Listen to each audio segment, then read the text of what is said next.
Isabela na ay nagpunta Manok Island. Ito po yung ano na yan. Ito po yung sinasabi sa Tanasito. Hindi ko pa sila pupuntahan pero maganda siya. Ito po yung Balani Visitor, Balani Balot. Balot po yan, place by nila Stephanie. Alam ko napuntahan niya. Ba't may naririnig ako ng matawa? Puntahan mo na ba? Hindi pa. Ang ganda, may duyan. Wala po sa mga dahon, ganyan na talaga yung mga luto. Ito po yung limestone hills. Yan yung top view. Top kaya, para siyang barko. Di ba gano'n yung barko? Yung pagkaan po yung ano ang barko.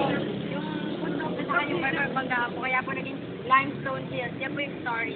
Yung story yung hills na banggaan. Yun. Pero na, tapos na. Nakatapay. Tama na? Stop na? Stop na. Bye-bye! Okay, yan lang po ang masasabi namin ngayon. Bye. Take care and God bless you.